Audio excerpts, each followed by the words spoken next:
বিসমিল্লাহির রহমানির রহিম। আজকে আমরা ক্লাস 6 এর বিজ্ঞান বিষয়ক সেকেন্ড অ্যাসাইনমেন্টটি করতে যাচ্ছি। এটি চতুর্থ সপ্তাহের অ্যাসাইনমেন্ট। তো উত্তরে যাওয়ার আগে জানিয়ে দিচ্ছি, তোমরা যারা এখনো আমাদের চ্যানেলটি সাবস্ক্রাইব করো নাই, সাবস্ক্রাইব করে নাও এবং পাশে থাকা বেল আইকনটিতে ক্লিক করে নাও। এতে পরবর্তী ভিডিও আপলোড করার সাথে সাথে তোমাদের কাছে নোটিফিকেশন চলে যাবে। আমরা প্রথমে আমাদের সিলেবাসটা দেখি যে আমাদেরকে যা করতে হবে সেটা হচ্ছে অ্যাসাইনমেন্টের ক্রম। এটা হলো নির্ধারিত কাজ 2 বা অ্যাসাইনমেন্ট 2। অধ্যায় এবং বিষয়বস্তু কতগুলো শিরোনাম দেওয়া আছে। আমাদের অধ্যায়ের নাম হচ্ছে পদার্থের বৈশিষ্ট্য এবং বাহ্যিক প্রভাব। এর মধ্যে পাঠ হচ্ছে 1 থেকে 3 পদার্থের বৈশিষ্ট্য ও শ্রেণীবিন্যাস, পাঠ 4 থেকে 6 ধাতু ও অধাতুর বৈশিষ্ট্য, পাঠ 7-8 ধাতু ও অধাতুর বিদ্যুৎ পরিবাহিতা এবং পাঠ 9 থেকে 11 গলনাঙ্ক এবং স্ফুটনাঙ্ক। এই পাঠগুলো আমাদের পড়তে হবে যদি এখানে আমরা উত্তর করতে চাই।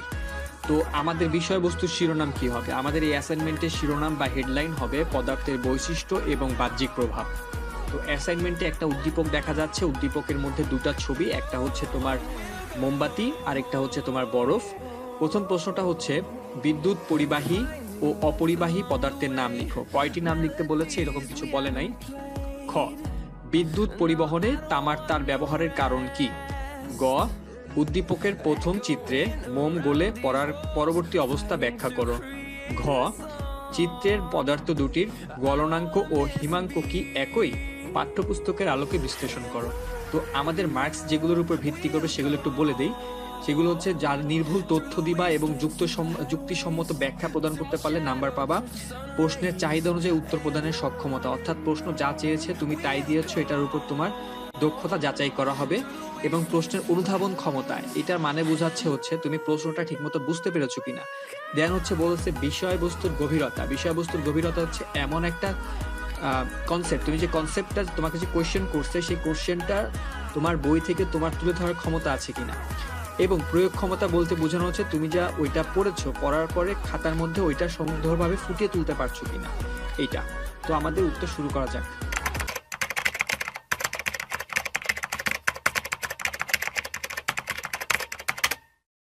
আমাদের প্রথম প্রশ্নটি হচ্ছে বিদ্যুৎ পরিবাহী ও অপরিবাহী পদার্থের নাম লিখো। তো আমাদের উত্তর হচ্ছে বিদ্যুৎ পরিবাহী পদার্থের নাম লোহা, তামা, অ্যালুমিনিয়াম সহ প্রায় সকল ধাতু। তোমরা যদি একটা নাম লিখো তাতেও কোনো অসুবিধা নেই, আবার যদি 3-4টা নাম লিখতে চাও সেটাও অসুবিধা নেই, কারণ এরকম কিছু বলে না যে একটা নাম দুটো নাম। তারপরে চলে যাই হলো বিদ্যুৎ অপরিবাহী পদার্থের নাম। বিদ্যুৎ অপরিবাহী পদার্থের নামের মধ্যে আছে কাঠ, রাবার, অক্সিজেন, হাইড্রোজেন সহ প্রায় সকল অধাতু। যদিও কাঠ এবং রাবার কিন্তু অধাতুর মধ্যেই পড়ে। তারপরে খ নাম্বার প্রশ্নে আসি। খ নাম্বার প্রশ্নে বলেছে বিদ্যুৎ পরিবহনে তামার তার ব্যবহারের কারণ কি? আমরা সবাই বাসা বাড়িতে যে বিদ্যুৎ ব্যবহার করি, বিদ্যুতের তারের মধ্যে দেখবো যে তামার তার ব্যবহার করা হয়েছে। তামার তার কিভাবে চিনবো? তামার তার হচ্ছে অনেকটা লালচে কালারের হয়ে থাকে এবং এটা একটু নরম, মানে তুমি ইচ্ছা মতো এটাকে ফোল্ড করতে পারবা। তো এটা আমরা কেন ব্যবহার করি, এটা এখন উত্তরটা হচ্ছে এরকম। তামা বিদ্যুৎ পরিবাহী বলে বিদ্যুৎ পরিবহনে তামার তার ব্যবহার করা হয়। এখন আসি এটাকে একটু বিশ্লেষণ করি, একটু ব্যাখ্যা করি। তামা, রূপা, লোহা প্রায় সব ধাতু বিদ্যুৎ পরিবাহী, কিন্তু কেন আমরা তামা ব্যবহার করি? তামা তাপ ও বিদ্যুৎ পরিবহনে সুপরিবাহী, অর্থাৎ খুব দ্রুত এর মধ্য দিয়ে তাপ এবং বিদ্যুৎ পরিবহন করা যায়।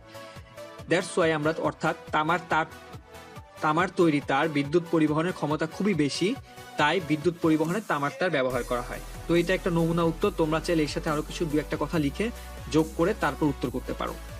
তারপর গ নাম্বার প্রশ্ন হচ্ছে, অবশ্যই তোমাদের এই ছবিটা আঁকতে হবে না, এটা হচ্ছে জাস্ট আমি পাশে রেখে দিয়েছি তোমার আলোচনার সুবিধার্থে। প্রশ্নটা হচ্ছে উদ্দীপকের প্রথম চিত্রে মোম গলে পড়ার পরবর্তী অবস্থা ব্যাখ্যা করো। তো মোম যখন গলে পড়ার সাথে সাথে জিনিসটা কি দেখা যায়? পরবর্তী অবস্থাটা কি? পরবর্তী অবস্থা হচ্ছে তোমার একটু দেখবা পানির মতো লাগতেছে, মানে তরলটা কি, তার কোনো নির্দিষ্ট শেপ নেই। কিছুক্ষণ পর দেখবা নিচ থেকে, মানে উপর থেকে নিচের দিকে পড়তেছে, বল আকারে পড়তেছে বা ঝর্ণার মতো পড়তেছে। তো এটা কি এটা অ্যাকচুয়ালি তোমার তরল না। তো এই জন্য আমরা হচ্ছে এটার প্রথমে লিখে দিলাম যে উদ্দীপকের প্রথম চিত্রে মোম গলে পড়ার পরবর্তী অবস্থা হলো তরল অবস্থা। আচ্ছা, আমার এখানে তরল অবস্থা লেখা উচিত ছিল, তুমি এখানে তরল অবস্থা লেখা উচিত। তো এখন আমরা এটা ব্যাখ্যায় যাই, কেন এটা তরল অবস্থা, বা তরল অবস্থা থেকে আমরা মানে কি কি সিদ্ধান্তে আসতে পারি। প্রথমে আসতে পারি যে পদার্থ 3 অবস্থায় থাকতে পারে। আমরা জানি এটা কঠিন, তরল এবং বায়বীয়। এবং তারপর আমরা বলতে পারি যে এর মাঝে দ্বিতীয় অবস্থাটি হলো তরল। এখন মোম গলে তরল হওয়ার কারণ হলো পদার্থের গলন হয়েছে। এখন পদার্থের গলন কি? পদার্থের গলন মানে হচ্ছে এই অবস্থা যে কঠিন থেকে সে তরলে পরিণত হয়েছে, এটাই হলো গলন। তো অর্থাৎ তাপ পেয়ে মোম গলনাঙ্ক তাপমাত্রায় প্রবেশ করেছে। গলনাঙ্ক তাপমাত্রা কি? যে তাপমাত্রায় কঠিন পদার্থ গলে তরল পদার্থে পরিণত হয় তাকেই আমরা গলনাঙ্ক তাপমাত্রা বলি। তো একটা প্রবাহ চিত্র আমি এখানে এঁকেছি, তোমরা চাইলে এটা আঁকতে পারো অথবা স্কিপ করতে পারো, তবে আঁকলে একটা প্লাস পয়েন্ট থাকবে, তোমার গ্রেডটা একটু ভালো আসার সম্ভাবনা থাকে। সেটা হচ্ছে কঠিন মোমকে যদি আমরা তাপ বাড়ায় দিই, তাপ বৃদ্ধি করি, তাহলে এটা তরল মোম পরিণত হয়। আবার তরল মোমকে যদি তাপ বৃদ্ধি করি তাহলে সেটা হয়ে যায় হচ্ছে তোমার বায়বীয় মোম। বায়বীয় মোম বলতে আমি কি বোঝাচ্ছি? এটা গ্যাসীয় অবস্থায় চলে যায়, তো তখন তার মোম থাকে না, তো তোমরা এখানে বায়বীয় অবস্থা লিখতে পারো, তরল মোমের বায়বীয় মোমের জায়গায় বায়বীয় অবস্থা। তো আবার বায়বীয় মোমটাকে যদি আবার তাপ হ্রাস করতে থাকি অর্থাৎ চাপ বৃদ্ধি করতে থাকি তখন সেটা তরল মোমে পরিণত হয়। আর তরল মোমকে যদি তাপ হ্রাস করতে থাকি সেটা কঠিন মোমে পরিণত হয়। অর্থাৎ আগে যেরকম আমরা বাজার থেকে যে মোমটা কিনে এনেছি সেটা হবে, যদি আমরা তরল মোমটাকে সামার ঠান্ডা করে ফেলতে পারি, অথবা বায়বীয় মোমটাকে ঠান্ডা করতে পারলে তরল মোম হচ্ছে, তরল মোমকে আবার যদি একটু ঠান্ডা করে ফেলতে পারি তাহলে কঠিন মোম হচ্ছে। তো তারপরে মনে হয় আমাদের উত্তর এখানেই শেষ। না, এখানে আরো কিছু কথা লেখা আছে, যেমন এক্ষেত্রে তরল মোমকে আরো তাপ প্রয়োগ করলে তা গ্যাসে পরিণত হবে, মানে প্রবাহ চিত্রের যে কথাগুলো আছে সেই কথাগুলো আমরা আবার লিখতেছি।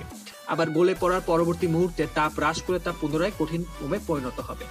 অর্থাৎ আমরা প্রবাহ চিত্রে যা যা করেছি এগুলোই আমরা উত্তরে মানে একটু বাংলা ভাষায় লিখে দিচ্ছি।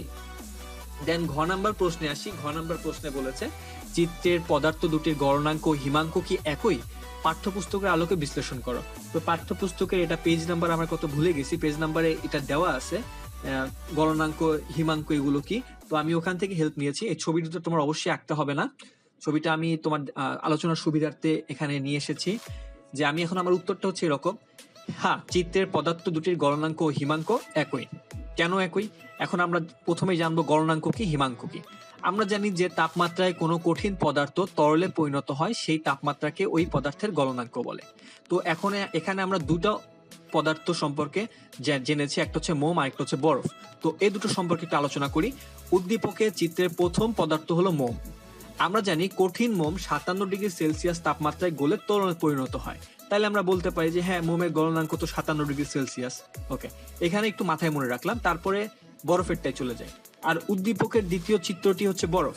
বরফের গলনাঙ্ক 0 ডিগ্রি সেলসিয়াস। অর্থাৎ এখানে তুমি একটু কথা লিখে দিতে পারো যে বরফ 0 ডিগ্রি সেলসিয়াস তাপমাত্রায় গলেই সে পানিতে পরিণত হয়। ঠিক আছে, দেন আমরা চলে আসতেছি, গলনাঙ্কর কথা শেষ, এবার আসছি হিমাঙ্ক। হিমাঙ্ক কি জিনিস? এখানে অর্থাৎ অতিরিক্ত লিখে ফেলছি, অর্থাৎ লেখা দরকার নাই। আবার যে তাপমাত্রায় কোনো তরল পদার্থ তরল থেকে জমতে শুরু করে কঠিন অবস্থায় পরিণত হয় তাই হচ্ছে উক্ত তরলের হিমাঙ্ক। যেমন কি পানির হিমাঙ্ক হলো 0 ডিগ্রি সেলসিয়াস তাপমাত্রা। অর্থাৎ কি? অর্থাৎ পানিকে যদি তুমি 0 ডিগ্রি সেলসিয়াস তাপমাত্রায় রাখো তাহলে ওইটা বরফে পরিণত হবে।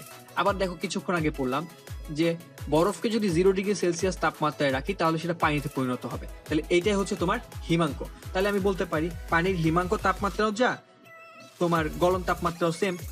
বরফের গলন তাপমাত্রা যা, বরফের গলন হিমাঙ্ক তাপমাত্রাও সেম।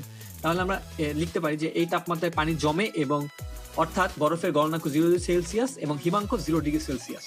তো এখন আসি যে মোমের ক্ষেত্রে কি। মোমের ক্ষেত্রে আমরা দেখতে পাচ্ছি যে হ্যাঁ মোমের ক্ষেত্রেও তো এটা গলনাঙ্ক 57 ডিগ্রি সেলসিয়াস, আবার হিমাঙ্ক 57 ডিগ্রি সেলসিয়াস। তাহলে আমরা বলতে পারি হ্যাঁ চিত্রে দুইটি পদার্থেরই গলনাঙ্ক এবং হিমাঙ্ক একই। তাহলে এইটাই হচ্ছে আমাদের উত্তর ছিল। ধন্যবাদ। টিউটোরিয়ালটি তোমার উপকারে আসলে লাইক করো, বন্ধুদের সাথে শেয়ার করো, আর ভিডিও সম্পর্কিত কোনো প্রশ্ন বা পরামর্শ থাকলে কমেন্ট করতে পারো। পরবর্তী অ্যাসাইনমেন্টগুলোর মডেল উত্তর জানার জন্য আমাদের সাথে থাকো, সাবস্ক্রাইব করো এবং পাশে থাকা বেল আইকনটি বাজিয়ে দাও। ধন্যবাদ।